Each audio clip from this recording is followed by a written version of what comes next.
ভাবুন তো, আমাদের চারপাশের জগৎটা একদম মসৃণ, কন্টিনিউয়াস, কিন্তু আমাদের কম্পিউটার সে তো বোঝে শুধু 0 আর 1। তাহলে এই দুটো জগৎ মানে অ্যানালগ আর ডিজিটাল কিভাবে একে অপরের সাথে কথা বলে? চলুন আজকের এই আলোচনায় সেই রহস্যটা একটু খোলাসা করা যাক। ধরুন আপনি ফোনে কথা বলছেন, আপনার গলার আওয়াজ একটা শব্দ তরঙ্গ, সেটা ফোনটা ঠিক কিভাবে বুঝতে পারে, মানে কিভাবে এটা ডিজিটাল সিগন্যালে পরিণত হয়? এই খুব সাধারণ একটা প্রশ্ন দিয়েই কিন্তু আজকের আলোচনাটা শুরু হচ্ছে। ব্যাপারটা সহজে বুঝতে গেলে দুটো ছবি কল্পনা করুন। অ্যানালগ জগৎটা হলো একটা মসৃণ ঢালু রাস্তার মতো, যেখানে আপনি যে কোনো জায়গায় থামতে পারেন, কোনো নির্দিষ্ট ধাপ নেই। আর ডিজিটাল জগৎ সেটা হলো একটা সিঁড়ির মতো, আপনি হয় এক ধাপে থাকবেন, না হলে পরের ধাপে, মাঝখানে থাকার কোনো উপায় নেই। আর এই ধাপগুলোই হলো 0 আর 1। তো এই যে দুটো জগতের মধ্যে বিশাল একটা পার্থক্য, একটা মসৃণ আর আরেকটা ধাপে ধাপে, একেই আমরা বলছি অ্যানালগ ডিজিটাল বিভেদ। এটা অনেকটা দুটো আলাদা ভাষার মতো, একজন আরেকজনের কথা সরাসরি বুঝতে পারে না, একটা ব্রিজ বা অনুবাদক দরকার হয়। আচ্ছা, অ্যানালগ জিনিসটা আসলে কি? অ্যানালগ মানি হলো কন্টিনিউয়াস বা অবিচ্ছিন্ন। যেমন বলুন ঘরের তাপমাত্রা, এটা তো হুট করে 25 ডিগ্রি থেকে 26 ডিগ্রি হয়ে যায় না, তাই না? এটা 25, তারপর 25.1, 25.11, এভাবে ধীরে ধীরে বদলায়। আমাদের চারপাশের প্রায় সবকিছুই, শব্দ, আলো, চাপ, সবই কিন্তু অ্যানালগ। আর ডিজিটাল ডিজিটাল হলো ঠিক তার উল্টো। এখানে কোনো মাঝখানের অবস্থা নেই, সবকিছু একদম খণ্ডিত, বিচ্ছিন্ন। মাত্র দুটো অবস্থা, হয় 0 অথবা 1, অন অথবা অফ। আমাদের কম্পিউটার, স্মার্টফোন সব ডিজিটাল ডিভাইস, কিন্তু কেবল এই বাইনারি ভাষাতেই কথা বলে। তাহলে আসল প্রশ্নটা হলো যে কম্পিউটার শুধু 0 আর 1 বোঝে, সে আমাদের এই অ্যানালগ জগৎকে অনুভব করে কিভাবে?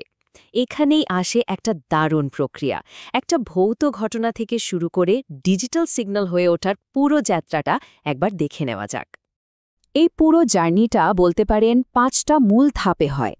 প্রথমে একটা ট্রান্সডিউসার বাস্তব জগতের সিগন্যালটাকে ধরে, এরপর এডিসি সেটাকে ডিজিটালে অনুবাদ করে, তারপর ডিজিটাল সিস্টেম সেই ডেটা নিয়ে কাজ করে, এরপর ডিএসসি সেই ডিজিটাল ডেটাকে আবার অ্যানালগে ফিরিয়ে আনে, আর শেষে একটা অ্যাকচুয়েটর, যেমন ধরুন স্পিকার, সেই অ্যানালগ সিগন্যালটাকে কাজে পরিণত করে। চলুন এগুলো একটা একটা করে দেখি। তো এই গল্পের প্রথম হিরো হল ট্রান্সডিউসার। এর কাজ কি? এর কাজ হল এক ধরনের শক্তিকে আরেক ধরনের শক্তিতে রূপান্তর করা। সবচেয়ে সহজ উদাহরণ হল মাইক্রোফোন।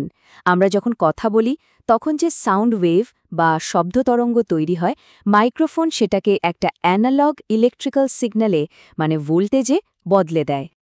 বেশ, তাহলে অ্যানালগ ইলেকট্রিক্যাল সিগন্যাল তো পাওয়া গেল, কিন্তু কম্পিউটার তো এটা বুঝবে না। এখানেই মঞ্চে আসে আমাদের দ্বিতীয় hero, analog to digital converter, বা সংক্ষেপে এডিসি। এর কাজটাই হলো অনুবাদ করা। এডিসিকে আপনি অ্যানালগ আর ডিজিটাল জগতের মধ্যে একজন দোভাষীর মতো ভাবতে পারেন। সে অ্যানালগ ভোল্টেজের অবিচ্ছিন্ন প্রবাহকে নেয় আর সেটাকে কম্পিউটারের বোঝার মতো ডিজিটাল সংখ্যায়, মানে 0 আর 1-এর একটা সিরিজে ভেঙে দেয়। কিন্তু এখানে একটা জরুরি বিষয় আছে, এই যে অনুবাদ, এটা কিন্তু 100% নিখুঁত হয় না। এডিসি আসলে মূল অ্যানালগ সিগন্যালটার একটা আনুমানিক বা অ্যাপ্রক্সিমেট ডিজিটাল ভার্সন তৈরি করে। এটা অনেকটা কোনো কিছুর মাপ নেওয়ার মতো। স্কেল দিয়ে মাপলে সবসময়ই একটুখানি পার্থক্য থেকে যায়, তাই না? এখানেও ঠিক তাই। এই অনুবাদের মান কতটা ভালো হবে সেটা নির্ভর করে রেজলিউশনের উপর। মনে আছে সেই সিঁড়ির উদাহরণটা? রেজলিউশন হলো ওই সিঁড়ির প্রত্যেকটা ধাপের উচ্চতা। ধাপগুলো যত ছোট আর ঘন হবে, সিঁড়িটা তত বেশি মসৃণ মনে হবে, তাই না? এখানেও তাই, রেজলিউশন যত বেশি, ডিজিটাল সিগন্যালটা মূল অ্যানালগ সিগন্যালের তত কাছাকাছি হবে। ব্যাপারটা কতটা সূক্ষ্ম হতে পারে তার একটা উদাহরণ দেই। ধরুন একটা 10-বিট এডিসি, এটা 1024টা আলাদা আলাদা ধাপ বা লেভেল ব্যবহার করতে পারে। এর মানে হলো এটা মাত্র 10 মিলিভোল্টের মতো ছোট্ট একটা ভোল্টেজের পরিবর্তনও ধরে ফেলতে পারে। ভাবা যায়? এটা খুবই সূক্ষ্ম একটা পরিমাপ। তো এই যে প্রতিটা ধাপে একটা আনুমানিক মান নেওয়া হচ্ছে, এর ফলে মূল অ্যানালগ সিগন্যাল আর তার ডিজিটাল প্রতিরূপের মধ্যে সবসময় একটা ছোট্ট পার্থক্য থেকে যায়। টেকনিক্যাল ভাষায় একেই বলে কোয়ান্টাইজেশন এরর। এটা পুরোপুরি দূর করা প্রায় অসম্ভব, কিন্তু রেজলিউশন বাড়িয়ে এই এররটাকে অনেক কমিয়ে আনা যায়। বেশ, তাহলে অ্যানালগ থেকে ডিজিটাল তো হলো, কম্পিউটারের ভেতরে এখন শুধু 0 আর 1।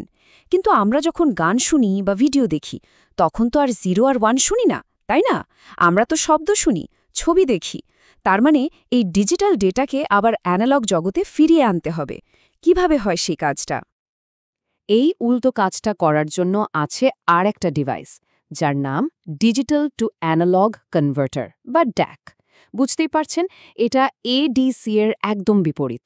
এটা ডিজিটাল সংখ্যাগুলো মানে 0 আর 1 এর সিরিজটাকে নেয় আর সেটাকে একটা অ্যানালগ ইলেকট্রিক্যাল সিগন্যালে পরিণত করে।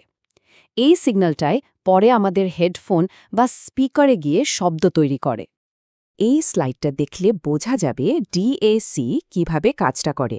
দেখুন, প্রত্যেকটা ডিজিটাল বিটের একটা নির্দিষ্ট ওজন বা ভ্যালু আছে। যেমন কোনোটার ওজন 1 ভোল্ট, কোনোটার 2, কোনোটার 4। ডিএসি যেটা করে সে শুধু এই বিটগুলোর ওজন অনুযায়ী ভোল্টেজগুলোকে যোগ করে দেয়। যেমন এখানে 0111 ইনপুটের জন্য সে 4, 2 আর 1 ভোল্ট যোগ করে মোট 7 ভোল্টের একটা আউটপুট তৈরি করছে। খুবই সহজ কিন্তু দারুণ একটা সিস্টেম।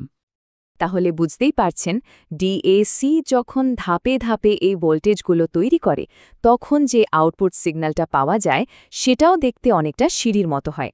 এটা হয়তো মূল অ্যানালগ সিগন্যালের মতো একদম মসৃণ হয় না, কিন্তু খুব কাছাকাছি একটা তরঙ্গ তৈরি করে যা আমাদের কান বা চোখ পার্থক্য করতে পারে না। তো আমরা শুধু অডিওর উদাহরণ দিলাম, কিন্তু এএডিসি আর ডিএসি কিন্তু শুধু গান শোনা বা ভিডিও দেখার মধ্যে সীমাবদ্ধ নেই। আমাদের প্রতিদিনের জীবনে ব্যবহার করা অসংখ্য প্রযুক্তির ভেতরে এরা অনেকটা অদৃশ্য নায়কের মতো লুকিয়ে আছে। কোথায় নেই এরা? ধরুন আপনার গাড়ির ইঞ্জিনের স্পিড কন্ট্রোল থেকে শুরু করে ঘরের ডিজিটাল থার্মোস্ট্যাট যা তাপমাত্রা ঠিক রাখে, সবখানেই এদের কারসাজি। শিল্প কারখানায় অটোমেটিক টেস্টিং বা মোটরের গতি নিয়ন্ত্রণ, সবকিছুর পেছনেই আছে এই ডিজিটাল নির্দেশকে বাস্তব কাজের রূপ দেওয়ার প্রক্রিয়া। এক কথায় এরা হলো ডিজিটাল মস্তিষ্ক আর বাস্তব জগতের হাত পায়ের মধ্যেকার যোগসূত্র। তাহলে সব শেষে একটা প্রশ্ন নিয়ে ভাবা যাক। আমাদের ডিভাইসগুলো তো এখন শব্দ আর ছবিকে ডিজিটাইজ করতে ওস্তাদ, কিন্তু ভবিষ্যতে কি হবে? এরপর তারা বাস্তব জগতের কোন অনুভূতিটাকে ডিজিটাইজ করতে শিখবে? গন্ধ, স্বাদ নাকি স্পর্শ? ভাবুন তো একবার, যদি আপনার ফোন আপনাকে কোনো খাবারের গন্ধ বা কোনো কাপড়ের স্পর্শটাও ডিজিটালভাবে পাঠিয়ে দিতে পারত, সেই ভবিষ্যৎটা কেমন হতো?